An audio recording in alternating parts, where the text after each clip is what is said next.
Welcome to the Running Channel Podcast with me, Andy Baddeley, the rose between two thorns, Sarah Hartley and Rick Kelsey. I'm actually not between you, but you know. Cut my arm on a thorn. Oh, interesting you should mention that. We're going to come to that later on. Yeah? But now, traditionally, when discussing records in running, you might think of Usain Bolt's 100-metre record or Tiggs D'Seffa's women's marathon record, or, of course, the more than 10 years that a certain person called Andy Baddeley held the parkrun world record. Oh, yeah. Gosh, Was it 12 years? Oh, yeah. 12? It was 12. Can't remember. I Had don't hold to it get anymore. that one in, didn't you? Yes, I did. Yeah. But there are some records and races out there that I think no one will have heard of, and that's what we're going to talk about today. Yeah, these stories have actually blown my mind. But we're not only going to be doing that, we're going to be doing some running news and answering your questions as well. Let's get into it. Right, now the first thing that we need to mention is a lot pins on this episode because we need to ask something of you, our lovely community. And Yes. these two idiots, I think, are going to ruin it. We're either going to win this award or we're going to lose it. And it all hinges on what you guys have prepared. I'm very confident. So you've seen us scribbling away because we've got some lovely content for this episode, but we have a favour to ask as well, which is to say we saw the other day that we are in the top 20 currently for the British Podcast Awards Listener's Choice. Yeah. So we're Yeah, up you there- did it, guys. Yeah. I Did know it. we faffed Yeah. about with you couldn't find us, you couldn't put You the had to name put in, the but enough of you got it right that we've been shortlisted. top 20 Well, in the UK. It's still going. So we still, if you haven't voted already, you need to Google the British Podcast Awards Listener's Choice. We'll also put the link in YouTube and in the show notes. And then Yeah. you do have to put in the Running Channel Podcast. So all Yeah. 4 of those words, Yeah. otherwise you Yeah. can't find it. But there's some massive podcasts on there. Yeah, it's very cool to be nominated. I know it's a faff. I know you might be thinking, what's in it for me? If you vote now, Yeah. we'll stop talking about it because we will Yeah. win. Yeah, that's a good point. Yeah. So just quickly get it done, and then that's the last year And from you, us. you can vote from outside the UK. Yeah, My mother-in-law asked me this and did it at the weekend. and she was able Well, to she's do actually in the UK, so it was easier. it. Right. But you can if you're outside. I mean, that's literally the worst use case ever. yeah. So you can do this thing that I haven't Well, no, tested. because she was going to pass it on to my father-in-law to do as well. Okay. Yeah, no, I Right. think It was Oh not gosh. Okay, confident look, you just can do it. please vote. Thank you so much. Thank you. That's all Done. we'll say about Yeah. it. Let's stop Right. running. And Yeah, now here's why you should vote. Please, please let this be good content. Andy, please do your new segment. Oh no, we're gonna. My new segment's coming up, but I want to know about your running first. I want right, to know fine. how you've been getting on because you Oh, actually had a gosh. pretty good weekend. I had a great weekend. I went on a run. I went on another run, and I went swimming. It was Wow. great. Wow. The runs were humbling. So I went to parkrun and tried to do my tempo run within parkrun because Yeah. I had a 2K warm up, then 2K at a pace, 2 minutes rest, 1K at a pace, 1 minute rest, 1K at a pace. And I was like, fine, I'll just run along, have a little walk, do like a walk run. When I actually got into the parkrun, I felt too awkward to do the rests. Hang on. So what were you going to do within the parkrun? So I was going to like run 2K. I think the pace was like 4:45 or 4:35. So I was going to run 2K at that, then take my 90 seconds of recovery. What? Just and stop? then just carry on. Stop. No, like walk. But then when I actually got to it, it was I went to Clapham Common, which has 1,000 people, No. and I was like, no, I It's can't. never going to work. I think if you'd gone, I was just in the wrong place, but it was a narrow path. I just felt like I would have been flattened. Right. Have you felt the benefit of coming back from what was plus 30 degrees in Paris to now, about 20 degrees in the UK? Yes, Yeah. until that park run. Ah, brilliant. It was so hot. It was the kind of heat where it was just direct sun as the sun was rising. Yeah. So it just felt so hot. But then yesterday, on Sunday, we were recording this on Monday, I went and helped Tom do his run for the day, which was 6K. And then Yeah. I needed to do 12. So then I did 6K with him and then 6K by myself. And that was great. I actually did feel the benefit of... Yeah, you savaged Tom in the Strava title a little bit, didn't you? Like Yeah, 6K with Tom and then 6K of real running, I think was what you put. No, that is not what I wrote. Don't be like that. Hey, look, I know we've addressed it before that when you want to say, like, don't worry, guys, this isn't my pace, you Yeah. put, like, run with. Yeah. But no, I just wanted to highlight the fact that I did 6K with Tom, then I did 6K solo. Yeah. And then And I that also was had much to faster. justify the fact, well, I was planning to do 6K with Tom at, like, 6:35 pace and then 6K at as close to half marathon pace that I could get to. But right. then I got to 5 and was like, no. Let's so just then I see did this out. 5 Yeah. and then a little cool down. I felt the benefit for the first 2 kilometres with you on Saturday morning. You had a rapid. Did No, you it go to wasn't that parkrun? rapid. I did parkrun, yeah. Oh, right. I did about 24:05. First 2 kilometres, like, oh yeah, those 2 runs I did in Paris, that's kicked in. Yeah. But Then- the next 3 kilometres, not so much. Yeah. Yeah. Well, But what's the point at the end of your race in your watch or run Yeah. asking you about perceived exertion? What is the point? Literally, perceived exertion out of 10. It's always 10. It's ever. Oh no, we talked about Rick, this it last should week. not be 10. No, Well, mate, if he's gone all out in a park run, then it could be 10. I struggled on Saturday morning. Absolutely struggled. Yeah, but then I always think it's... Actually, let me ask you this. So on a Garmin at the end of your run, it'll ask you 1 perceived exertion out of 10, and then it'll ask you the important question, how did you feel? Have you ever put the I felt awful one? The sad face. Yeah. You have? I've never put it. Yeah. No, I mean, I I think never I want to admit that I felt bad. Yeah. I'll put like average, and then I'll put the one that's like a little bit weak. Yeah. I have never done that. I The felt awful awful. one. No, Really? You've never gone that even far? Just won't even own when up I've to had to yourself. like abandon the run, walk home. Like, Really? Yeah, I will never. I'm I like, did that on but I Saturday. still felt like pretty strong. I've lost my train of thought completely. Granddad's back in the room. Oh, no, I was going to say, I think I've only ever said 10 once. Really? For my rate of perceived exertion. I think I've only ever said 10 after my marathon. Oh. Yeah, I'll put like an interval session. I'll be Yeah, like, but yeah, eight. that was a 5. Oh, 5. Behave yourself. That should be 8 or 9. Okay. All right. Well, yeah, I'll work on that. But my watch is telling me I'm peaking at Oh, the moment. really? I do not feel like it. I labelled one of my peaking? runs over the weekend, return from the post-Paris Lurgy. Nice. Yeah. I've definitely just been feeling tired and completely under the weather. So Peaking's though that weird one where like you want it to hit peaking for your marathon because it's like you're well rested, basically. is yeah what it like means. well Yeah. rested. Yeah. So it's like you're peaking, but your half I marathon's don't want to be. 3 weeks away. Yeah, 3 or 4 weeks away. Yeah. Yeah. Where are you So doing that? Cheshire, the Cheshire Half.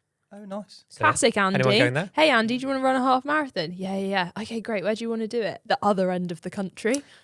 Yes, that was my 5K was a long drive away, and I complained about that, even though I Bath / chose it. Bristol. Still don't really know where it was. Yeah, it was in between those two. Right. Yeah. Great. No, it was in Bath, basically, Right. but run by the Love Bristol Bath. Track Club. And then this one, Cheshire. For Yeah. some reason in my mind, I was always like, Cheshire, that's like Like an hour away. Hampshire, Yeah, no. Buckinghamshire. No. Yeah. No, Cheshire, basically Liverpool. Yeah, Yeah. but it's flat. So that's my main It's choice. flat. It's not Great. like North London. But in between runs, though, at the weekend, I was playing a game with my children Mm-hmm. where on the Google app, you can tap the little microphone icon or song icon, whatever it is, and then you can sing a song to Google and then see if it recognizes it for you. So Right. the idea is that it's supposed to help you to identify a song that you've got stuck in your head and you can't remember what it is. Whereas you used it as the test of how tuneful are you. Yeah. Nice. Yeah. So, and my children are much more tuneful than me. I cannot sing. Yeah, correct. Although I did get an 80-something% match on All of Me by John Legend.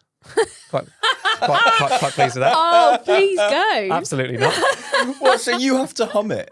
And No, then you can it sing it, guesses hum what it, song anything. is. Wait, and so for All of Me, John Legend, did you full on just belt it Oh out? yeah, in the kitchen. Oh. Loved it. I need to have a go on this. No, yeah. Oh, maybe, I maybe feel sorry for off your mic. neighbours. Yeah, yeah. But this has inspired a little running-related song game this Okay. morning for you and Rick. Do we So have I've- to sing? No. Great. So I'm going to read out song lyrics without the title in them. Okay. So I've chosen like the verse Yeah. lyrics or the chorus lyrics Yeah. before the key bit.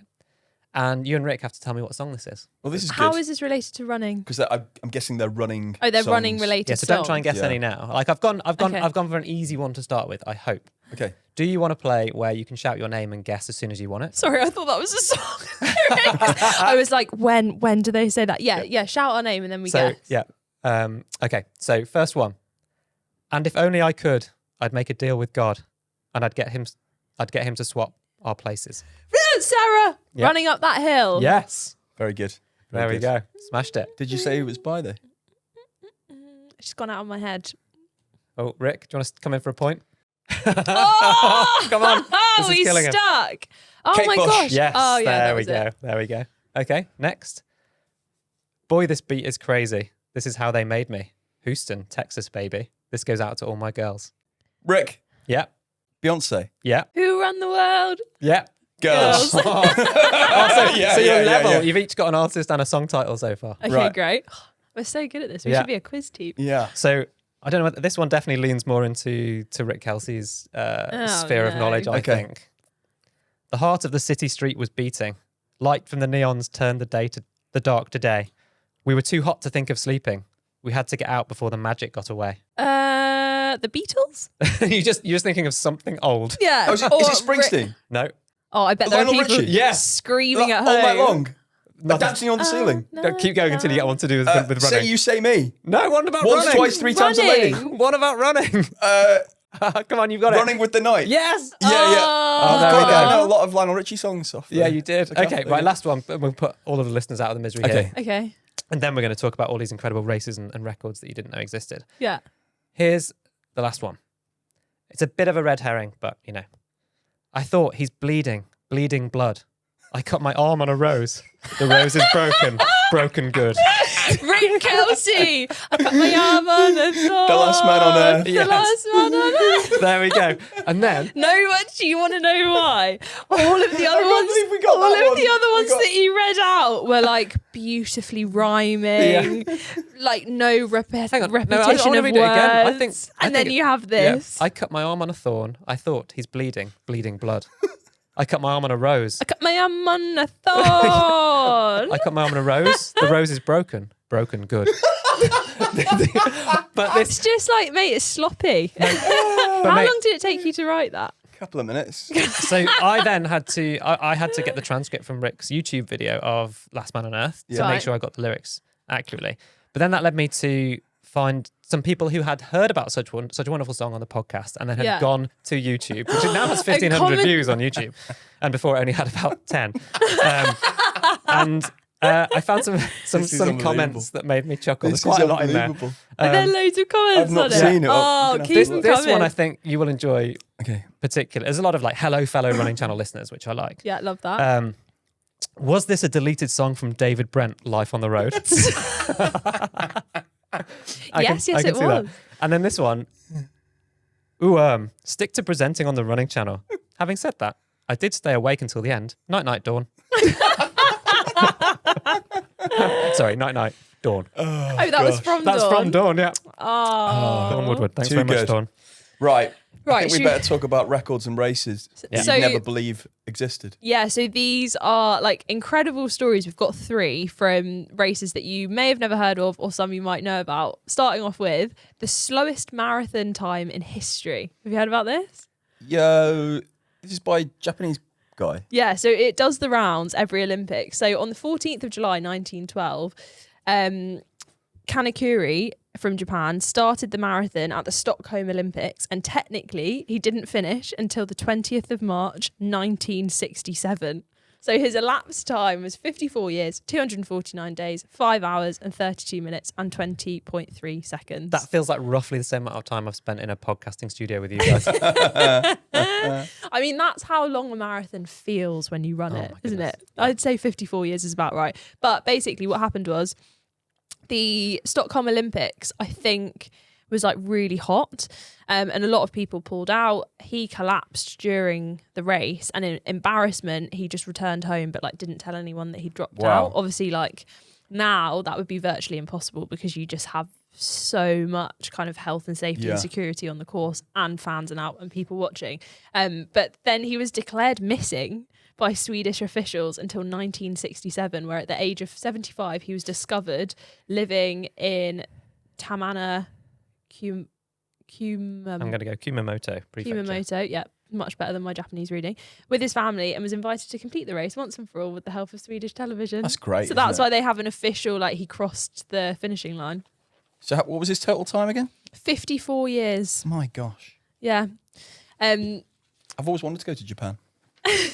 Oh, You it's went, so didn't you? good. You did the yeah, marathon yeah. in Japan. Also, next year, the World Athletics Championships are in Japan. Yes, they are, aren't they? But prior to this race, he competed to be one of the first Japanese athletes to be included in the Olympics on the 19th of November 1911, and was placed first with a time of 2 hours, 32 minutes and 30 seconds. He was one of only 2 Japanese athletes to qualify and attended the 1912 Summer Olympics. So phenomenal runner, just had a bad day That's amazing. and then had a very long race. Yeah, that's a really long. I think, like you say now, a story like this probably couldn't happen. No. But I love that they kind of unearthed it, tracked him down, and then. Are there any races that you guys have like not finished? He'd have been quite a lot older then, and I assume he had to go back and. Yeah, I think he was 75 when he went back. Yeah. And then I don't know how far away he pulled out, so I don't know how long it took it. Because imagine if he'd collapsed at like mile 5. Yeah. And then they were like, right, enjoy 21 miles for you today. Well, also now Off you it's go. like interestingly at the Olympic marathon, the Olympic men's marathon in Paris, Kipchoge was stood on the street for quite, and a lot of people did DNF because of the heat and the hills and all the rest of it, and injury, and he was stood on the course for quite a long time before before he kind of got swept up. It's so hard though, because you do there was definitely like probably at least 10 people that DNF'd. Yeah. And then you've got 26 miles of road to cover. Yeah. And then also because everything's shut off, it's actually quite hard to get to people if you need to pick someone up at. Yeah, exactly. And I mile remember 15. Paula Radcliffe in Athens in 2004. I remember there was just these, because in the UK, all of the focus was on whether Paula could do it as the world record holder at that time and so on. And then just all of the footage was of her sat by the side of a kind of dual carriageway in Greece, waiting to essentially be picked up because you can't go on or off the course from a security perspective. So, dropping out in a major marathon, major championship marathon like that must be very difficult. Very tricky. Right, Rick, have you got another one? Yes, Frenchman Guillaume de Lustrac, who was 29 years old. You wouldn't know that we've just spent 2 weeks in France. You'd never guess. You'd never guess. You'd never guess. Finished the Rusty. 42-kilometre race in 3 hours and 25 minutes, remarkably finishing 19th running backwards. Yes. Backwards? Yeah, And so was everyone else running so he- forward? he As in basically did- reverse around the course, or No, he or ran. physically he was backwards? He was running backwards. So facing backwards, like looking like over your heels, shoulder. heels first. Heels first, yeah. So this is only last year. Looking over his shoulder, doing a marathon in southeast France, and in doing so, he beat the current world record, which was held by Zhu Zhijun, who registered a time of 3 hours and 43 minutes. So Zhu's record was recognised by the Guinness World Record. So he completed the marathon in Spain last year in 2 hours and 33 minutes. And he had to pick a race that would not be kind of packed with runners, giving him space to use his unique style, which involved looking over his shoulder. So he can run a marathon in 2 hours 33, and backwards he can run it in 3 hours 25. Yeah. That is so unfair that someone can run a marathon backwards faster than I can run it forwards. That's incredible. So he's an incredible runner anyway. 2:33 forwards and then 3:25 backwards. He finished the record. He did it in 3 hours 25 minutes, doing it backwards. Yeah. And he finished in 19th. That's so Yeah, and he had to have a quick. plate. Yeah, you've got to have some safety involved. Like, imagine being in a field of, I know he wasn't, that's the point, but being in a field of like 30,000 people running backwards. It's just like, Yeah, so- sorry. Yeah, so he did the Spain one running forwards normally. Yeah. Yeah. So he did the Spain one in 2 hours 33. Yeah, you're trying to decipher your notes here. Yeah, I am. Yeah. But he did it in France running 3 hours 25. Yeah. Yes. And you've got some experience, haven't you, Rick, running backwards? Oh yeah, didn't you do it around a track? I did it in Parliament Hill in North London. And we did it for a running Hilly. channel video Yeah. Oh, yeah. during COVID. Yes. And I got up really early one morning, kind of summer 2020, went to the track, and we had to do, I think it was 4 laps backwards. Yeah, it was And the fastest mile. Fastest mile. And it was like nothing I've ever tried before. But then weirdly, right, we did that video, we put that out, and I had a certain contact with my local council in London, as you do. Yeah. So the guy calls me up to discuss this issue. What, the issue of running backwards? No, the issue that I had with the council. Okay. And he goes, "Oh, by the way, I saw your running channel video. I'm a professional backwards runner." Oh yes. Yeah. So this is the guy who was just dealing with this local, I was trying to get more trees in the road, essentially. And guy calls me up, and he was a pro runner, Wow. pro backwards runner. Yeah. Do you reckon pro backwards runners benefit from a carbon plated shoe, or do you reckon they have their own carbon plated shoe? Wouldn't you want the rocker to be like the other way or something? Yeah, like you'd want a reverse. Yeah, I don't know. But there's whole world championships, right? They have like Yeah. proper track and field world championships in We backwards didn't running, even I think. mention that as what should be added into the Olympics. Backwards running. Right. Yeah, Do you know- I'm not sure I believe that it should be added into the Olympics. when he did this backwards marathon near Drôme in southeast France, his friend followed him on skates in order to record the attempt. That's Oh, cool. Yeah, because you have to have proof that you've done it. Yeah. That's that. So is this making you want to do a marathon backwards? I don't even think he wants to do it forwards. Yeah. No, I don't. You're right. I quite enjoy trying it out, but it's so hard. Yeah. So I just tough. feel like it would use completely different muscles. Muscles. Like if you're relatively, I know he's like really decent running forwards, but I just feel like running forwards really wouldn't benefit you that much to running backwards. Also, just think about the kind of, when you you know, you wake up and you have that classic like cliche, oh, I slept a bit funny, or oh, I've got like a crick in my neck. Yeah. Oh, I ran a marathon backwards yesterday. Looking over my shoulder. Imagine the neck pain from that. Or you could get, have you seen when people do climbing, you can get these really funny glasses where you look forwards, but it has a prism in it where you look up. Yeah. Or maybe they like need periscope glasses. Actually, no, we tested a pair of these. Like wing mirror. You can get wing mirror glasses for when you're running to see if someone's overtaking you. Steering yourself by that. Okay, and then I've got one for us, a quick one really. This is, I guess, not one you wouldn't have heard of, just one you might not know how it came about or what actually happened in the race itself. So this is at the Olympics in 1904. So just before I was born, the St. Louis Marathon. Literally went over Sarah's head. Yeah, Sarah's like, oh yeah, that could totally be real. Yeah. 100%. Didn't you have a kid by 1904? Yeah, this is about one of my children. Actually. Right. Yeah. They experienced the St. Louis Olympic Marathon.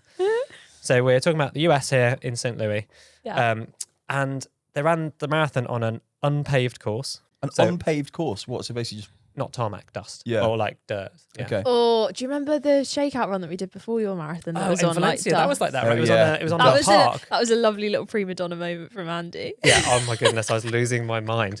Imagine like 100 people in front of you just kicking dust up in your 100, like face. 5,000 and people. Andy was like, I'm sorry, I can't do this. And then just went onto the like path off to the left. Yeah, I was like, I couldn't run. I was like, this is all going into It my was lungs. bad. I need Like, them all tomorrow. Yeah. It felt like you needed to brush your teeth at the end of that because they were rough. so gritty. So the race, it was in sweltering heat. That's a very hot, humid part of the world. Unpaved course, throwing up clusters of dust into the thick air, making it difficult for the athletes to breathe as they made their way across the Missouri plains. And to add to the fun, there was only one water stop available during the entire race, which was a well at the side of the road at 12 miles, so 19 kilometres. What is it about them making the Olympic marathon hard? Yeah. Like with Paris, like, oh yeah, so it's 26 miles. That just doesn't really sound hard enough. What should we? Oh yeah, we could add some hills in. That'll make. Should we do some little hills up to like Montmartre? No. Let's do like the 14% gradient hill. Yeah. that'd be great. In 1904, though, the actual marathon distance was still not officially set. Yeah, so it wasn't. I think it was a bit longer, and then they a bit longer or a bit shorter. They kept they kept messing with it for the first 20 years of the century. I wish we now remembered the notes that we've been through the last time. So only 14 out of 32 starters finished. Wow, the lowest number in Olympic history. And the first athlete to cross the line was Fred Lortz, an American distance runner who would go on to win the Boston Marathon a year later. I also love that there's another runner, Cuba's Felix Carvajal, was trotting along. I imagine that's Carvajal or something like that. Oh, sorry. Apparently they were trotting along at a reasonable pace, but hunger made them stop at an orchard to snack on some apples. Wow. So good. Oh no, and the apples were rotten and they got stomach cramps. But actually, Fred Lortz, the winner, who did go on to win Boston a year later, apparently it later came to light that he had hitched a ride in a car for about 11 miles in the middle of the Olympic marathon. And then he later claimed he'd only finished as a joke and he never intended to kind of keep up that charade. Oh, great stuff. Imagine. Guys, I was only joking. Yeah, I didn't mean it. But you can you can have the medal back. Sounds like a Rick joke. Yeah. Right, moving swiftly on. It's almost question time, but first we're going back to the modern world to pick a news story from the world of running. You say we're going back to the modern world, but actually I'm taking us to the desert for my news story. So Spencer Matthews, who you might know from Made in Chelsea fame. Yes. He is running 30 marathons in 30 days on sand to raise money for Global's Make Some Noise. Yeah. And it's the challenge itself, like when he first announced it, I was like, on sand, imagining like your British hard compacted sand, probably quite nice and soft on your knees. I know it's like dunes. Yeah, and it's also like they're out in Jordan and then they're going like round loads of different bits of the desert. So like some days way harder than others, but like all of this sand is absolutely brutal. Wow. But he's smashing it. As we're recording this now, he's already 3 weeks into the challenge, so he's only got a few days left. So go and check it out on social if you want to see how he's getting on. Well, I think they are filming bits of it, but they're doing updates on social as well. He had this amazing documentary, Spencer Matthews, that came out last year about finding his brother. Yeah, because his brother was the youngest person to summit Everest. Well, they never. I don't think they knew if he ever did summit it. And they went to try and find his brother in the Himalayas. I think it's 20 years on or something. Yeah, it was an amazing documentary. Shout out also to Taylor, who's helped the running channel at various points. He paced Jess to her 10k PB most recently also helped us with a lot of the logistics behind the Running Home for Christmas challenge last year, and he's out there with Spencer helping him. Oh, is he? Yeah, he's doing the logistics, running alongside him, like doing phenomenal stuff. He's a character, isn't he, Taylor? Yeah, well, I mean, to be out in the desert doing this, Yeah. like just Top I'll guy. do that. Yeah. I mean, now he always wears shorts even when it was the depths of winter, and so Yeah. now Yeah. it's appropriate, I think, in the desert. Yeah, they've all got all the people that are out there. They've all shaved their heads. Yeah. They're all wearing little short shorts. I feel it's quite a little gang out there. I'd be right at home. Yeah. Andy, what you got? So a very quick story about the Paralympics, which are very close. Mm-hmm. So I think we're all familiar with how much stuff Snoop Dogg did at the Olympics. Oh yeah, is he making a comeback? No, not Snoop Dogg, but Flavor Flav was also apparently the US hype man for water polo at the Olympics. Cool. And a Team USA Paralympic sprinter, Nick Mayhew, was trying to set up a GoFundMe to raise money for his parents to come and watch him for the first time compete internationally at the Paralympics. Mm-hmm. And Flavor Flav saw this, reposted it, saying, imagine spending 18 years taking your kid to every practice and game and working 2 to 3 jobs to buy equipment and then not being able to watch them play the biggest game of their life. And within a day, Mayhew had reached his targeting goal. So through Flavor Flav's promotion and his fans and stuff, they got what they needed, so they'll be able to go out and support at the that's Paralympics, which we're looking forward to watching for sure. Yeah. Go on then, Rick. Read us out some questions. Jenna from Seattle. Andy, Rick and Sarah. Firstly, thank you very much for a wonderful 10-episode series from the Olympics. I just watched the How Far Can You Run in 1 Hour video and have a question for you all. Everyone was complaining about being in pain and how awful it was, but was still running. When I run, my heart rate increases to 185, which forces me to stop and walk. It's like I physically can't keep running. Does that mean I need to build more fitness, or am I not pushing through the pain enough and giving up too early? I've been running for 20 years, doing many 5Ks, 10Ks and some half marathons, but still tend to walk run and haven't been able to break it. Thanks for all you do. Oh, good question, Jenna. Nothing wrong with walk-run method. No. If that gets you there, and actually for a lot of people, this ends up being faster than running the whole way. Yeah, Anna did a video on it where she went to a marathon in Scotland. Yeah. And she did the run walk method and met loads of people who, for them, it was faster than if they just ran the whole thing. Yeah, and James from the Running Channel recently ran the Marathon Porto, the Olympic marathon course, and just from his perspective with the ultra experience he has, he needed to walk up those incredibly steep hills and then run on the flats and downs. Yeah. So it's an impossible one. I often think how fascinating it'd be if you could be in someone else's body and brain and experience the level of discomfort, or like how hard is that person pushing? Yeah. And then understand whether, oh, actually I wasn't pushing as hard as them. That's incredible. They've managed to go to actually 100%.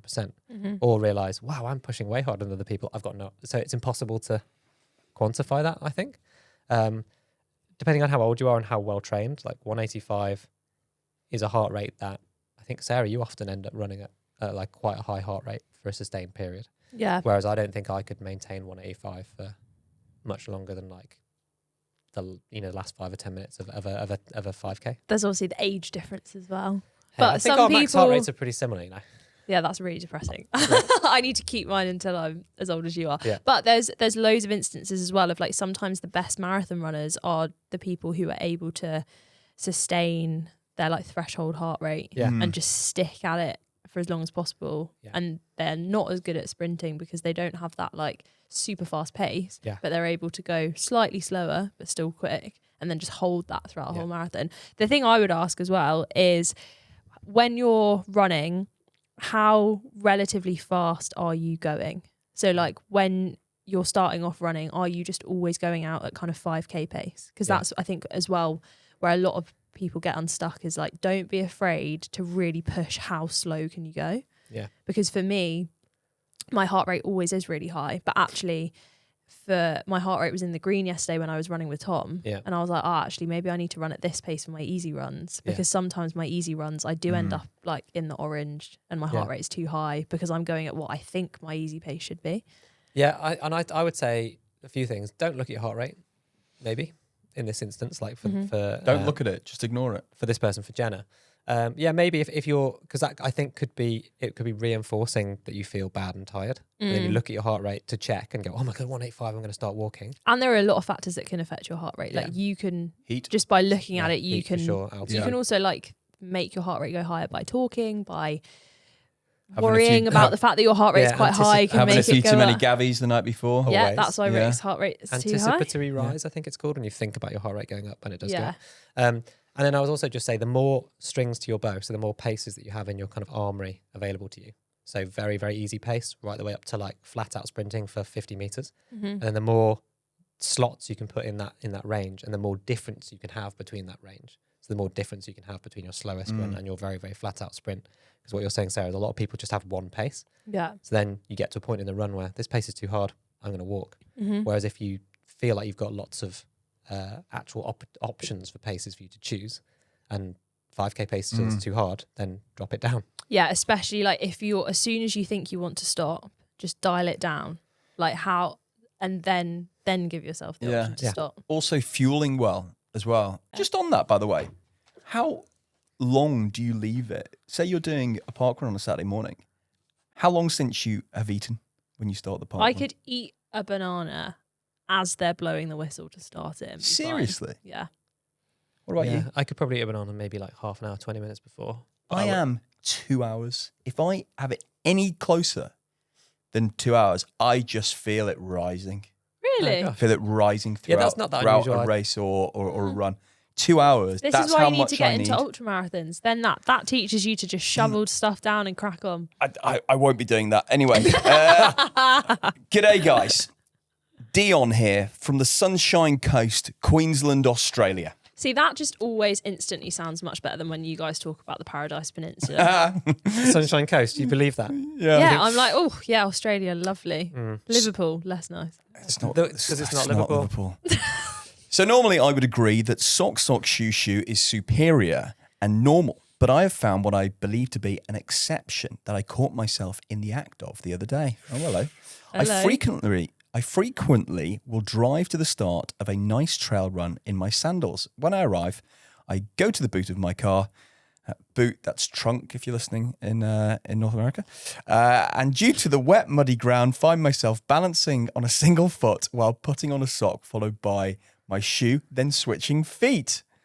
So can you picture it? Yeah. So basically I'm on everything's board with wet. this. Yeah. Everything's, so you're outside. Yeah. You don't want to put your foot on the ground because you'll get dirt on your foot. Yeah, Love the I'm sorry. podcast. Look forward to having you guys down under for the 2032 Brisbane Olympics. Right, Did you know I'm it was in sorry. Brisbane in 2032? No, I didn't. That sounds great.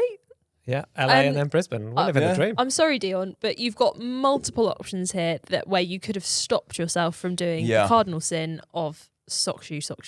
Number one, your car has multiple seats. You could have sat down and put on your shoes in your car. Number two, the boot or the trunk could also act as a seat, where if you don't want to put your muddy shoes in the footwell of your car, you could just perch yourself on the edge, sock, I'm not shoe, flexible enough. crack on. Yeah, I see what you mean. No, Or I think sit in the drive in boot. your socks and your sandals. Yeah. We're not, anti sock and sandal over here. You could drive in your socks and your sandals, pop a shoe on, I pop think the the other judgment shoe only on. comes from me when it's your default in a nice dry at the bottom of the stairs at home. No, you're in one camp or the other. Well, no no, exceptions. no, no. You're a When camper you go though, camping- Andy. You're a yeah, when- camper. this is Sarah and because- I are not campers. You are a camper. Whoa, I'm a camper. Are you? Yeah. Yeah, I'm a camper. You looked at me in horror I am about me the- going to a festival camping. You're going to a festival for 5 days with your plethora of children plethora. and you're camping.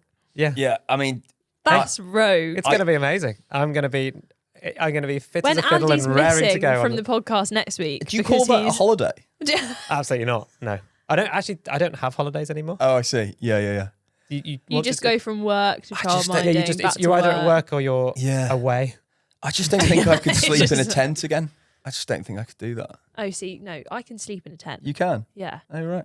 I just think, no, it's not for me. I like a bed. Yeah, you've got a feather down. You're a and glamper. pillowcases. I like, Would you glam? I like my duck feathers. Would you sleep in a shepherd's hut?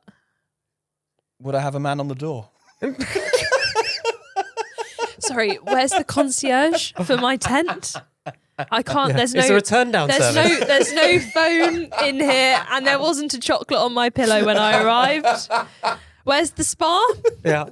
Yeah. Okay. Whereas Andy, it's like the mud right. bath I'm getting is to your PTSD right. from Paris. Right. It sounds like every morning Yeah. before Right. we recorded. Okay, well, just a reminder again, if you've enjoyed this, please do Oh my vote. goodness, yeah. Please do vote for us. British Podcast Awards, Listener's Choice. Search for the Running Channel Podcast. No other running podcast ever will have the words "turn down service." I think everyone who voted for us in the first round Yeah. is like, well, what have I done? But anyway, Yeah. thank you so much for listening. Keep emailing in your questions to podcast@therunningchannel.com, and we will see you for a debrief on Andy's camping extravaganza next week. Bye-bye. Bye. Bye.